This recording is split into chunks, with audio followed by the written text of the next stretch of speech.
아닙니다. 교회 안에 복음이 필요한 분들이 참 많습니다. 오늘 영상을 통해 보신 것처럼 차인표 씨는 무려 40년 동안 모태신앙으로 교회를 다녔습니다. 그러나 인격적으로 예수님을 만나지 못했습니다. 예수님을 만나지 못하니까 삶이 변화되지 않았죠.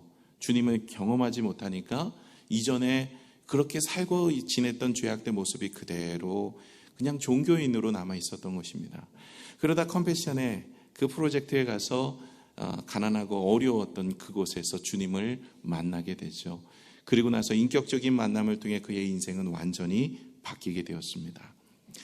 우리가 살펴보고 있는 이 호세아서는 북이스라엘의 멸망을 예고하는 내용입니다. 북이스라엘, 그들은 하나님의 백성입니다. 하나님께서 아브라함을 통해서 그 민족을 복을 주셔서 종살이하던 그들을, 이스라엘 백성들을 애굽에서 400년 종살이하던 그들을 모세를 통해서 인도하여 내셨고 40년 광야 생활을 통해서 하나님이 먹이시고 입히시고 물을 주시고 하나님께서 승리를 주시고 가나안 땅에 입성하게 하셔서 젖과 꿀이 흐르는 그 땅을 하나님이 허락하여 주셨습니다. 작은 한 사람으로부터 시작된 그 나라가 큰 민족을 이루고 하늘의 복을 누려서 지금 이 호세아가 선포하고 있었던 그 시대가 북이스라엘의 가장 환기입니다. 많은 은혜가 있었고 기쁨이 있었습니다. 삶의 풍요함이 있었습니다.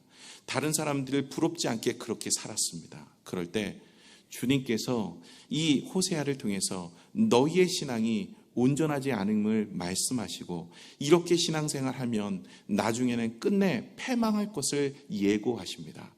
그러나 이 호세아서를 통해서 하나님께서 이 호세아 선지자를 통해서 말씀해 주셨던 그 이야기를 이스라엘 백성들이 듣지 않아요. 왜요? 지금 삶이 괜찮거든요. 별 문제가 없거든요.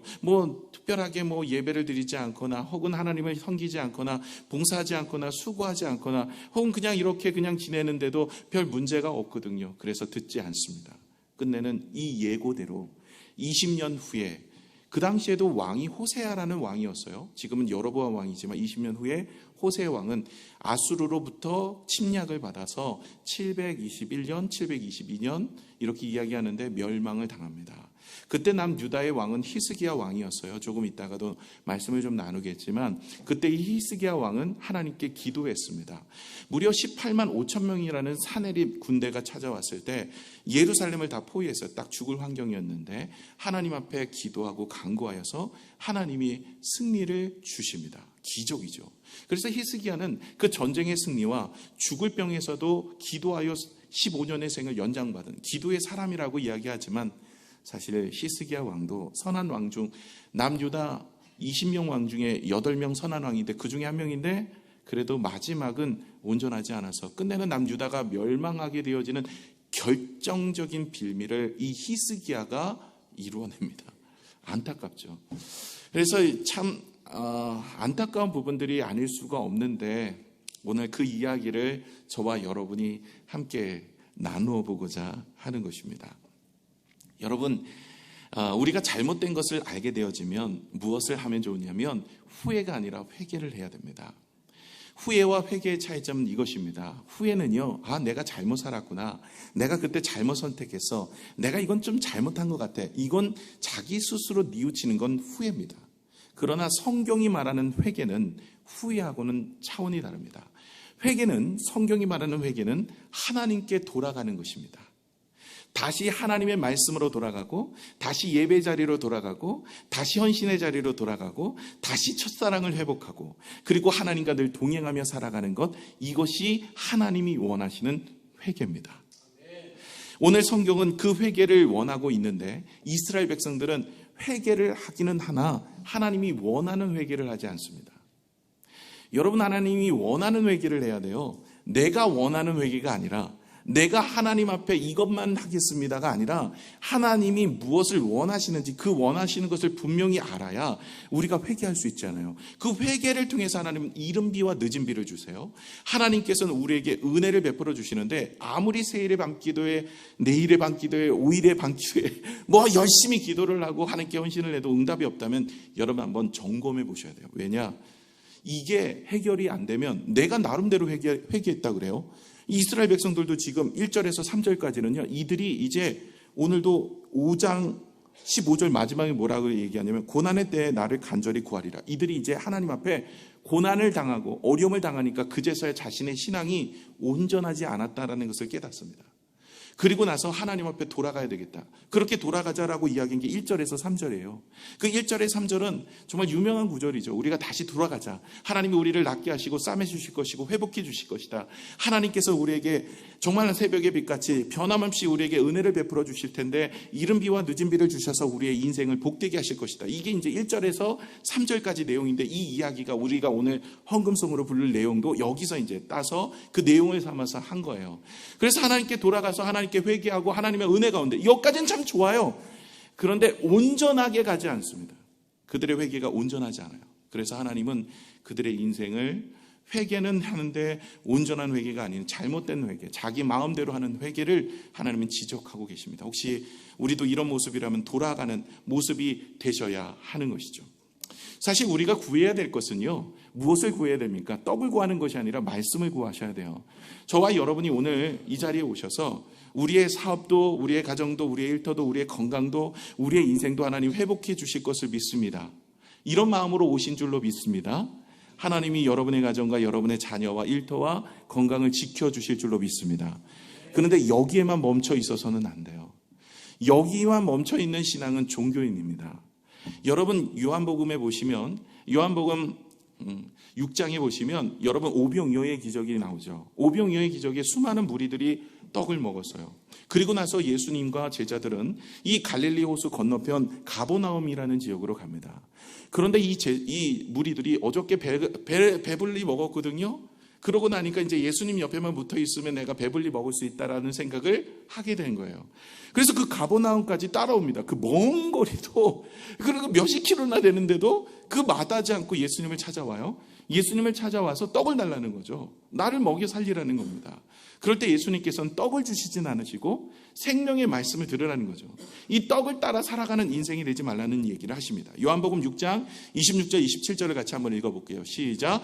예수께서 대답하여 이르시되 내가 진실로 진실로 너에게 이르노니 너희가 나를 찾는 것은 표적을 본 까닭이 아니요 떡을 먹고 배부른 까닭이로다. 썩을 양식을 위하여 일하지 말고 영생하도록 있는 양식을 위하여 하라. 이 양식은 인자가 너에게 주리니 인자는 아버지 하나님께서 인치신 자니라. 아멘. 신앙생활, 교회를 다니는 믿음의 모습도 떡을 따라 다니지 말라는 거예요. 먹고 배부르기 위해서 하나님이 우리에게 건강을 지켜주시거나 사업에 축복을 주시거나 우리의 자녀를 복되게 하시거나 이런 것들은 하나님이 주시기는 하나 이게 핵심이 되어서는 안 되고 우리에게 영생을 주시는 말씀을 따라 살아가라는 거죠. 오늘도 저와 여러분이 하나님의 말씀을 따라 살아가는 인생이 되어지는, 그래서 하나님의 말씀을 구하는 인생이 되어야 되는 거예요. 이 많은 무리들이 그렇게 오병이어의 기적, 그 5,000명이나 먹고 12바구니가 남는 그런 놀라운 기적, 그러니 그 무리들이 예수님을 찾아왔어요. 그리고 예수님 주변에는 많은 제자들이 있었어요. 그런데 예수님이 떡을 주지 않고 너희가 말씀을 찾아서 영생하는 말씀을 찾고 그 말씀을 구하라. 나는 생명의 떡이라. 이렇게 이야기하니까 그들이 다 삐져서 도망갔어요. 아니 떠나갔어요. 그래서 예수님이 이렇게 이야기하죠. 너희도 가려느냐 12제자들에게. 그랬더니 베드로가 이야기합니다. 생명의 말씀이 여기 계시는데 내가 어디로 가니까. 그래서 12명만 남고 다 도망간 거예요. 그들이 구한 건 떡이었어요. 어찌 보면 저와 여러분이 오늘도 열심히 예배를 드리고 기도를 하고 하나님을 꽤 간구를 했는데 떡을 구하는 거예요. 하나님 내 건강을 주세요. 내 사업을 복되게 해주세요. 내 자녀에게 은혜를 주세요. 물질의 축복을 주세요. 그런데 떡을 계속 구하는데 하나님이 야, 떡 말고 영생하는 말씀을 구해라. 네가 영원한 축복, 십자가의 구원의 은혜 그것을 경험하며 믿음으로 살아야 된다. 너는 영생의 축복의 말씀을 따라 살아라. 이렇게 자꾸 얘기하면 어떤 마음이 들까요? 안 주시려면 말지 그냥. 그래서 이들처럼 떠나갈 수 있을 체크해 보실 수도 있어요. 세례 반기도회 열심히 하셨죠? 응답이 있는 분들도 계시지만 아닌 분들에게는 하나님이 어찌 보면 이것을 시험하고 있을 수도 있습니다. 기도했는데 하나님 주셔야죠. 그런데 떡을 구하고 있는 우리의 모습인지 하나님의 영생의 말씀을 구하고 있는 우리의 모습인지를 테스트해 보기를 원하고 계셨어요. 이건 사실은 초신자들에게 하는 테스트는 아니에요. 어린아이는 그냥 떡 줍니다. 근데 좀 성장한 분들이 있잖아요. 좀 이제 신앙생활 오래 하셨던 분들에게는 떡을 좀 빨리 안 줘요. 그리고 나서 나중에 뭐를 줘요? 말씀에 대한 은혜를 좀 주면서 이거 괜찮지? 그러면서 우리를 테스트해 보시죠. 그래서 말씀을 구하며 살아가는 인생이 되기를 원하십니다. 여러분, 말씀을 구하는 믿음의 모습으로 이 자리에 나오신 줄로 믿습니다. 오늘도 기도에 응답이 안 돼도 하나님이 나를 구원해 주신 그 은혜 감사함으로 나오신 줄로 믿습니다.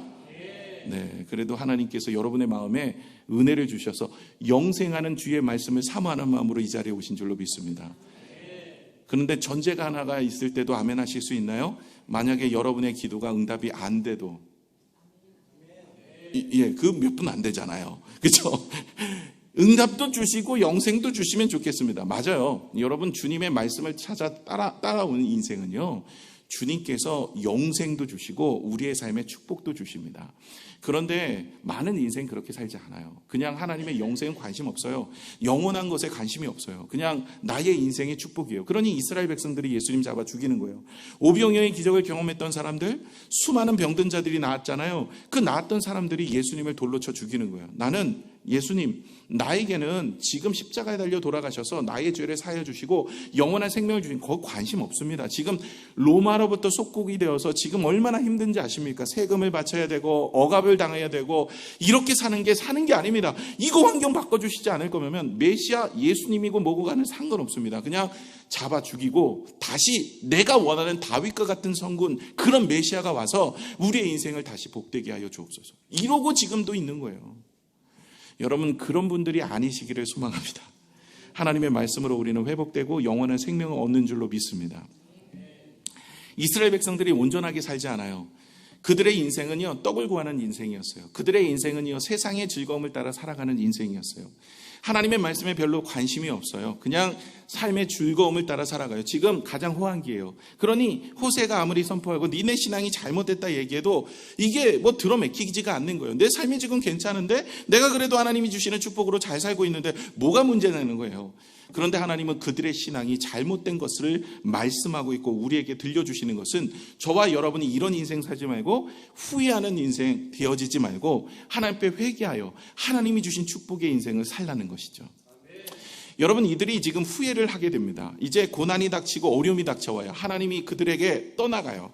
그러고 나니까 이제 그렇게 풍요롭고 지냈던 그의 삶, 육신의 모습도 병들고 삶의 어려움도 찾아오고 자녀의 길도 막히고 사업도 어려움이 찾아오는 그런 인생이 되어지니까 그제서야 비로소 내가 잘못 살았구나 이러면서 무슨 생각을 해요? 후회를 합니다. 근데 후회에서 멈춰서는 안 돼요. 어디로 가야 될까요? 회개하는 인생이 되어야 돼요. 제가 서두에도 말씀을 드렸지만 후회는요, 그냥 자신이 스스로 뉘우치는 거예요. 그러나 회개는 하나님께 돌아가는 겁니다. 여러분, 후회하는 인생이 어떤 대표적인 예가 가룟 유다예요.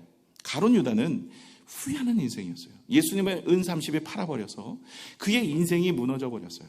그러고 나서 그가 목매 자살을 합니다. 만약에 말입니다, 가룟 유다가 그렇게 후회하는 인생이 아니라 예수님께 다시 돌아가는 인생, 주님, 내가 은 30에 주님 팔았습니다. 정말 죽을 죄를 졌습니다. 잘못했습니다 했다면 그는 다시 하나님께서 그를 세우셨을 거예요.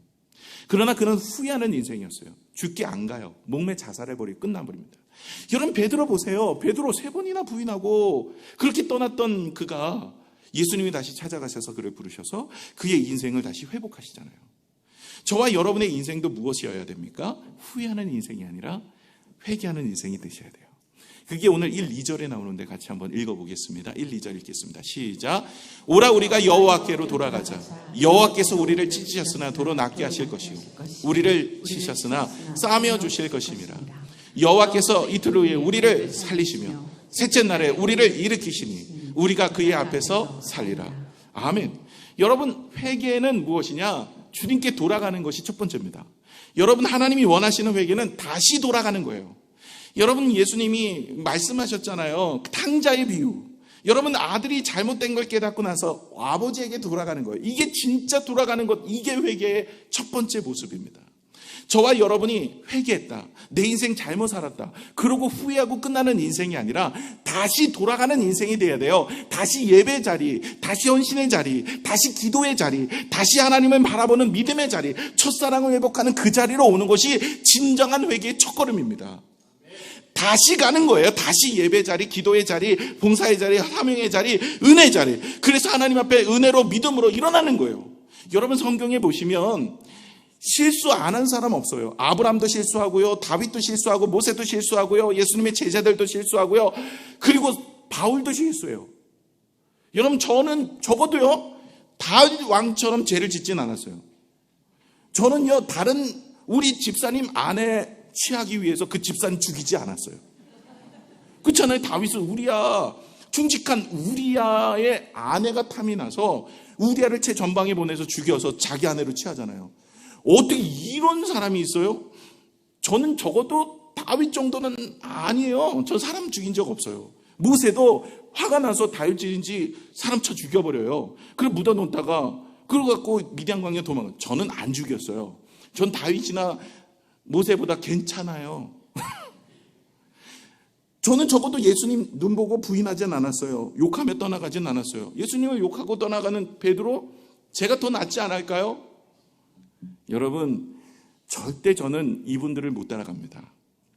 여러분 이분들은 실수 다 했어요. 아브라함도 실수하고 내려가지 말라는 애굽으로 내려가갖고 기근 들었다가 내려가 자기 아내 그래 팔고 그랄 지방도 2번이나 그랬어요. 뭐 아브라함도 실수하고요, 여러분 모세도 실수하고요, 뭐 다윗도 실수하고요, 제자들도 실수하고 바울도 실수하고 늘 실수하는 인생이에요. 죄 많은 인생이에요. 그런데 이들이 왜 위대한지 아세요?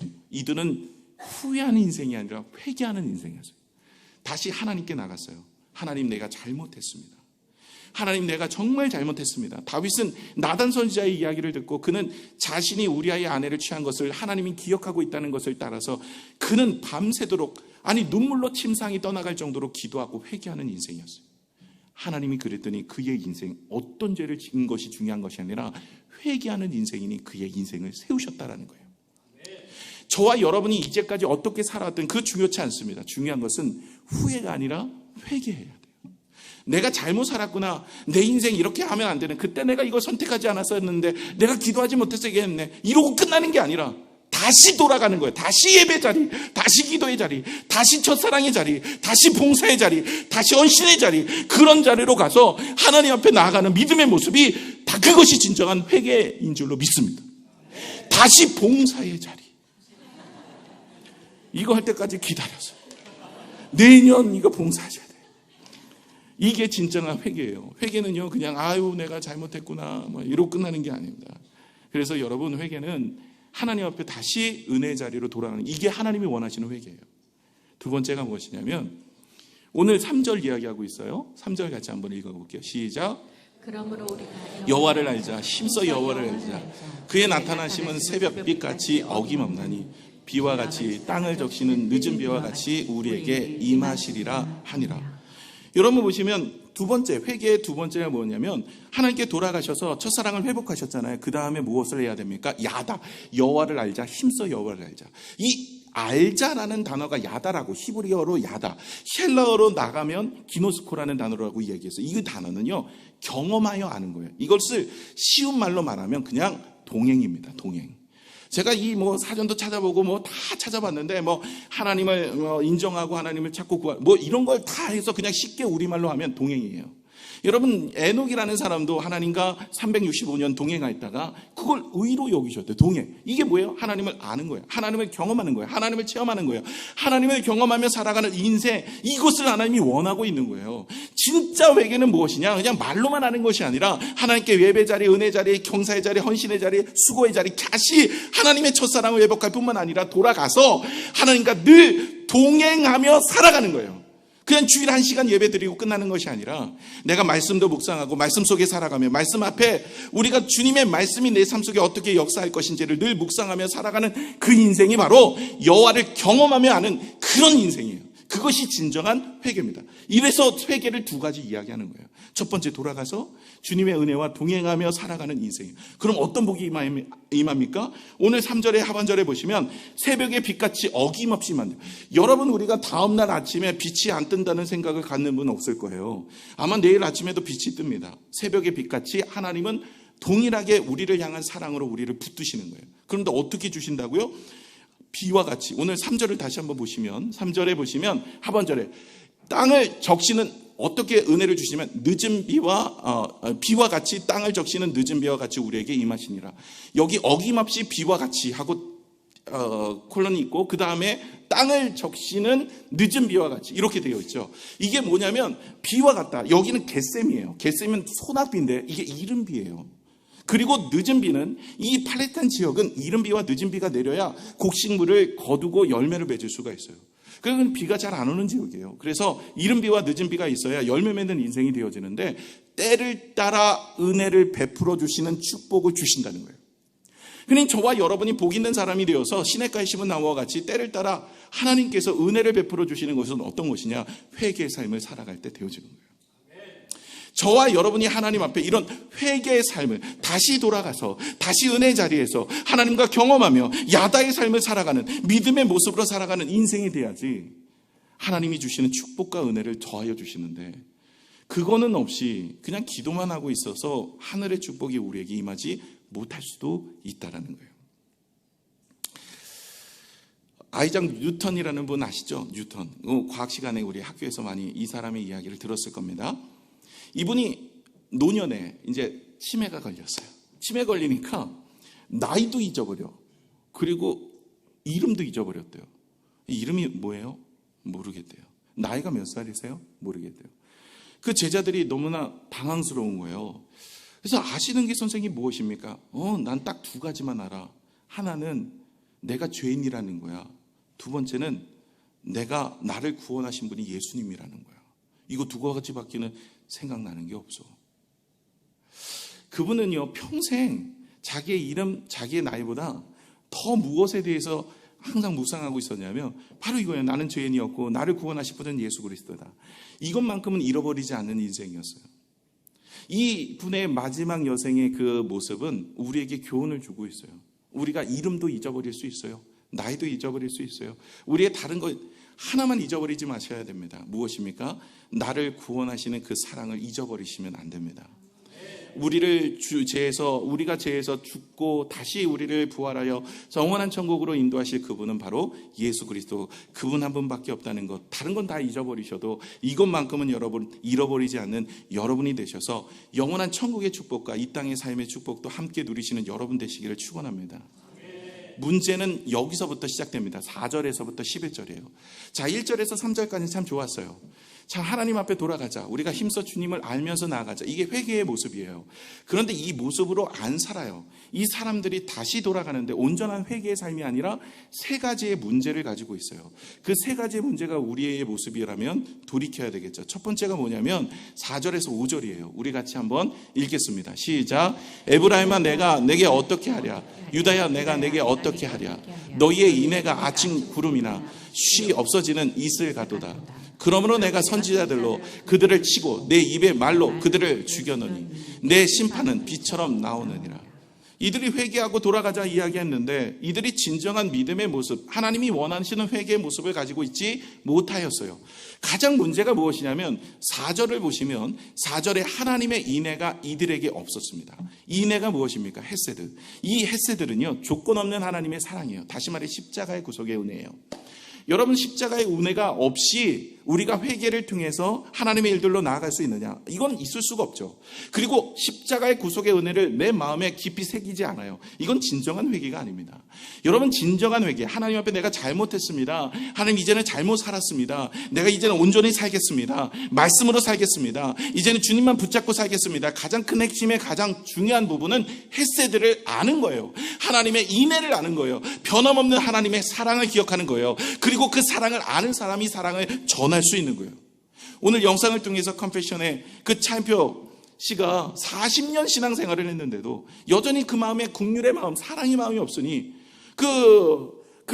인도의 그 낙후된 지역으로 갔을 때도 그들을 바라보는 것이 사랑의 마음으로 가지 않았어요. 강팍한 마음으로 갔다 그랬죠.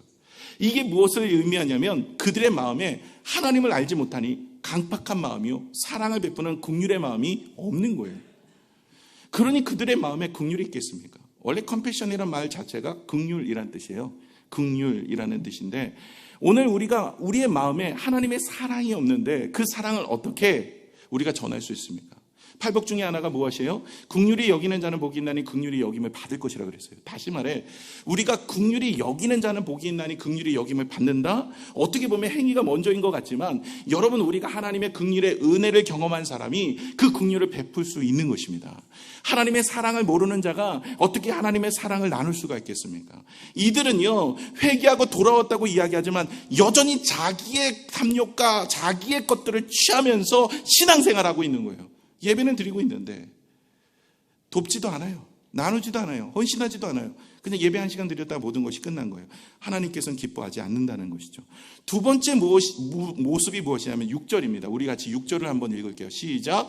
나는 인애를 원하고 제사를 원하지 아니하며 번제보다 하나님을 아는 것을 원하노라. 범죄보다 하나님을 아는 것을 원하는데, 이 보세요. 이들은요, 제사를 드려요. 번제도 드리는데 문제는 인애가 없다고. 좀 전에 인애가 없었죠. 그리고 하나님을 아는 것을 원하는다. 무슨 얘기를 합니까? 하나님을 알지도 않고 번제와 제사를 드린 거예요. 이들에게는 하나님을 아는 것, 다시 말해 주님과 동행하는 삶이라고 말씀을 드렸죠. 늘 주님과 동행하려고 안 해요. 말씀 가지고 살려고 안 해요. 그냥 예배 한 시간 드리면 끝난 거예요. 그래서 예배 한 시간 드린 것만 해도 은혜죠. 오늘도 예배를 드리러 이 자리에 나와서 한 시간 예배 드리는 거, 이걸로도 감사할 수 있어요. 그러나 진정한 은혜는, 예배는 한 시간 우리가 같이 모여서 드리지만 우리의 삶 속에서 우리의 모든 것을 하나님의 영광을 위해서 돌려드리는 인생이 되셔야 하는 줄로 믿습니다. 성경에 보시면 마태복음 7장에 주여 주여 하는 자마다 다 천국 갈 것이냐, 그렇지 않는다 그랬어요. 어떤 사람이 이제 천국에 갔는데, 예를 들어 주님이 말씀하십니다. 예를 들어서 말씀하시는데, 아니 어떤 사람이 천국에 갔어요. 천국에 갔는데 이 사람이 이야기하는 거, 생명책에 내 이름이 없는 거예요. 생명책에 내 이름이 없어. 아니 왜 내가 생명책이 없습니까? 주님, 제가 주님의 이름으로 선지자 노릇도 하고 주님의 이름으로 귀신도 내어 쫓았는데, 내가 청라 21세기 교회 오래 다녔다니까요. 교족부 한번 보세요. 교족부. 청라 21세기 담임 목사님한테 교족부 달라 그래서 보세요. 얼굴이 틀린데, 아니 많이 고쳐서 그래요. 그럴 수 있는, 이거는 그냥 웃기라고 하는 얘기고 진짜 그런 건 아니에요. 그래서 갔는데 진짜 이름이 없는 거예요. 7장에 나오는 얘기입니다. 그래 선지자 노릇도 하고 내가 귀신도 내어줬는데 날 모르세요? 아니 나 너 몰라. 불법을 행하는 자들아 내게서 떠나가라. 하나님의 말씀을 듣고 그 말씀을 준행하는 자는 반석 위에 세운 집과 같으니 창수가 나고 바람이 불 때 그것은 멈춰가나 모래 위에 집은 지은 자는 창수가 나고 바람이 불면 넘어지리라. 내 말씀을 듣고 행하는 자가 하나님께서 원하시는 거예요. 이들은 예배는 드리고 있어요. 회개한다고 와서 주일날 예배 1시간 드리고 우리가 신앙생활 다 했다고 생각하는 거죠. 종교 뭐예요? 기독교. 어디 교회 다녀요? 청라 21세기 교회. 그리고 끝난 거예요. 그러면 어찌 보면 그 예가 나의 예일 수도 있어요. 하나님의 말씀을 듣고 준행하는 자여야 돼. 하나님 말씀을 따라 동행하며 살아가는 자여야 돼. 그런 삶을 사시기를 부탁을 드립니다. 그게 잘 안 되시니까 우리가 큐티도 하고 새벽 기도도 하고 수요 예배도 하고 금요 기도도 하고 여러 가지 하는 건 아니겠어요? 그렇게 말씀을 듣고 순종하는 믿음의 모습을 가져야 되는데, 이스라엘 백성들은요 그냥 제사 1시간 번제 1시간 그렇게 드리고 모든 것 세상의 방식대로 그대로 죄악 가운데 살아가니 하나님께서 복을 주시겠어요? 오히려 심판하시겠다고 이렇게 말씀하시잖아요. 세 번째가 무엇이냐면 7절입니다. 우리 같이 7절을 읽을게요. 시작. 그들은 아담처럼 언약을 어기고 거기에서 나를 반역하였느니라. 그들은 아담처럼 언약을 어겼대요. 아담처럼 언약을 어긴 게 뭘까요? 여러분, 아담과 하와 아시죠? 아담과 하와가 에덴 동산에서 범죄합니다. 선악을 알게 하는 실과의 열매를 따먹었어요. 하나님은 생명나무의 실과를 못 먹게 하기 위해서 화음검으로 묶어버리시고 그들을 내어 쫓아버리십니다. 그런데 여러분, 이 선악을 알게 하는 실과를 딱 먹을 때 그들이 하나님께서 그걸 먹으라는 걸 알았을까요? 모르았을까요? 알고 있었어요. 알고 있음에도 탐욕을 따라 먹어버린 거예요. 다시 말해 이들은 하나님의 법을 알아요. 자신의 욕심을 따라 탐욕을 따라 살아가는 인생이 되어버린 거예요. 이 아담과 하와가 회개했을까요? 회개하지 않았을까요? 여러분, 성경에는 아담과 하와는 회개했다는 이야기가 나오지 않습니다.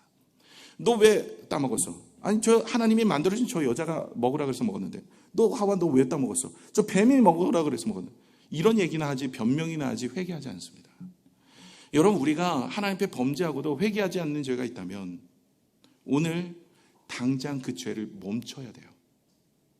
우리는 죄를 알고 있으면서 나만 알고 있는지 들키지만 않았어요. 보여지지 않으니까 이것이 하나님도 모른다고 생각해요. 하나님이 그 죄에 대해서 덮어 인정해 주셨나? 라고 생각하는 죄가 있어요. 다윗도 그러니까 2년이 넘도록 그러고 밧세바 사건에 회개를 안 한 거예요. 2년 넘도록.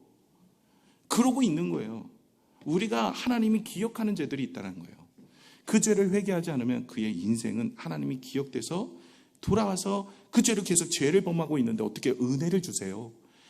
하나님께서 세일의 밤기도에 이 기도에 응답을 주세요 하는데 죄가 계속 있는데 어떻게 죄 위에 은혜를 부어주시냐고요. 그러니 우리는 이걸 멈춰야 되는 거예요. 이스라엘 백성들은 인애가 없었어요. 동행하지 않아요. 그리고 여전히 숨기는 죄악이 있어요. 진실하지가 않은 거예요. 하나님 앞에. 끝내는 그의 인생 20년 후에 아수르에게 멸망을 당해 돌아오는 길도 없어요. 안타까운 부분이 아닐 수 없습니다. 우리 인생 후회가 아니라 회개하는 인생이 되셔야 돼요. 어떻게 해요? 주님께 돌아가야 돼요. 그리고 주님과 동행하는 인생이 되셔야 돼요. 하나님 앞에 인애를 구하셔야 돼요. 그리고 그 인애로 나누고 베풀고 섬기는 인생이 되셔야 돼요. 그리고 하나님 앞에 우리가 늘 주님의 은혜 경험하면서 죄악된 모습은 오늘 멈추셔야 돼요. 더 이상 끌고 가서는 안 돼요. 하나님 앞에 죄악들은 회개하고 힘을 구하셔야 돼요. 내가 죄를 이길 수 있는 힘이 없습니다. 그러면서 이제 마지막 이들의 죄악들을 조금 더 구체적으로 이야기를 해요. 8, 9절을 같이 한번 읽을까요? 시작. 아수르는 길르앗은 악을 행하는 자의 고울이 피 발자국으로 가득 찼다. 강도떼가 사람을 기다린 같이 제사장의 무리가 세겜길에서 살인하니 그들이 사악을 행하였느니라. 제가 보니까 이들이 이 살인에 대한 것, 이걸 회개하지 않았던 것 같아요. 우리가 얼마 전에 살펴봤죠? 미스바라는 곳에서 사람들을 불러다 놓고 거룩한 사람 다 죽여버렸잖아요. 그 사건들을 주님이 기억하고 계시는 것 같아요. 이들의 마음엔 살인죄들이 여전히 있는 거예요. 여러분, 우리는 사람을 죽이진 않았어요. 그런데 성경에 보시면 신약으로 넘어와서는 미워하는 죄도 살인죄래요. 미워하는 죄도 살인죄예요. 그러면 오늘도 우리가 미움의 마음을 가지고 예배를 드리고 미움의 마음을 가지고 여전히 신앙생활을 하고 있는 우리에게 경각을 울리는 말씀일 수 있습니다. 우리가 회개하고 돌아왔고 십자가의 구속의 은혜를 경험하면서 우리의 모든 죄가 주님이 씻어주었다고 이야기하면서도 우리는 1만 달란트를 빚진 자가 탕감을 받았는데 100데나리온 빚진 자에 대한 것은 우리가 그것에 대해서 용서하지 못하는 미워하는 마음이 있다. 하나님이 우리의 모습의 죄를 들춰내고 있을 수 있습니다. 두 번째는 무엇이냐면 10절입니다. 우리 같이 한번 읽겠습니다. 시작. 내가 이스라엘 집에서 가증한 일을 보았나니 거기서 에브라임은 음행하였고 이스라엘은 더럽혀졌느니라. 여러분, 이 이스라엘이나 에브라임은 같은 부분인데 여러분 보시면 음행하였어요. 이 사람들은 행음한 사람들입니다. 여기서 음행은요, 성적인 타락도 의미도 있지만 가장 중요한 것은 우상숭배예요. 우상숭배. 이들은요, 하나님을 섬긴다고 하면서 하나님만 섬기지 않았어요. 이들은 여전히 세상의 것, 돈, 명예, 성공, 부귀, 영화 이런 걸 따라서 살아가요. 저도 이 말씀에 자유롭지 못하더라고요. 하나님도 섬기고 있지만 내가 세상의 즐거움을 따라서 하나님만큼 사랑하고 있는 것은 아닌지 돌아보게 됩니다. 세 번째입니다. 우리 11절인데 같이 한번 읽을게요. 시작.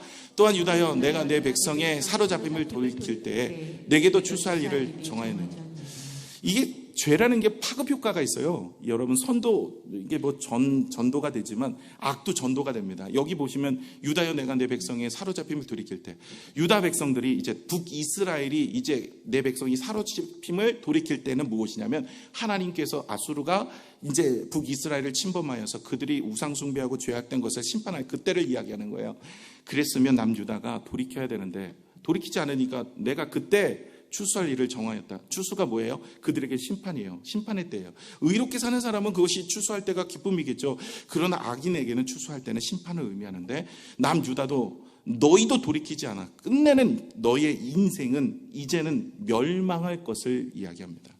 그때는 히스기야 이야기했죠. 1부 때는 좀 시간의 여유가 있어서 히스기야 왕의 죄악들을 좀 이야기를 드렸는데 2부 때는 조금 양해를 부탁드리는 게 시간이 없어요. 성가대도 있고 찬양팀도 있어서. 그런데 참 이 남유다가 회개하지 않아요. 그래서 끝내는 남유다도 바벨론의 586년에 주전 586년에 멸망을 당하는 안타까운 일들이 발생하게 된 거죠. 여러분, 오늘 이 11절을 보면 남유다가 왜 이렇게 멍청하냐, 북이스라엘이 그렇게 멸망했으면 남쪽에서는 제대로 하면 좋겠지라고 생각할 수 있죠. 그러나 이 말씀은 그들에게만 해당되는 이야기가 아니라 우리에게도 해당되는 말이에요. 우리도 이 말씀을 보면서 야, 너네들 이렇게 반면교사로 삼아야지. 아니요, 우리도 반면교사로 삼아야 돼요. 우리도 오면 예배 한 시간 드리고 다 했다고 생각하고 하나님과 동행하지 아니하고 늘 하나님이 십자가의 구속의 은혜는 저 어디 간 데로 없고 똥만 구하는 인생이고 우리의 삶 속에 진실함은 없고 탐욕을 따라서 숨겨놓은 제약을 가지고 신앙생활을 하고 있다면 오늘 하나님께서는 우리의 모습을 바라보면서 내가 너를 도저히 알지 못하도다. 불법을 행하는 자들아 내게서 떠나가라. 할 수 있다는 경각심을 가지고 우리가 주님 앞에 우리 자신을 돌아보며 회개하며 나가시기를 축원합니다. 여러분, 이게 오히려 축복의 말씀이에요. 제가 여러분에게 하나님께서 축복해 주십니다. 기도가 응답이 되실 겁니다. 하나님께서 여전히 여러분을 사랑하십니다. 물론 하나님은 사랑의 하나님이시기 때문에 그렇게 하세요. 그러나 그 사랑을 우리가 경험하며 기도가 응답이 되고 은혜의 축복을 살려면 죄가 없어야 돼요. 깨끗한 그릇을 주님이 쓰시니까 우리가 깨끗한 그릇, 죄에 대한 것을 회개하고 돌이켜서 하나님 앞에 받을 만한 자격이 되어질 수 있는 예수 그리스도의 십자가의 능력으로요, 우리의 행위가 아니라 믿음으로 우리가 주님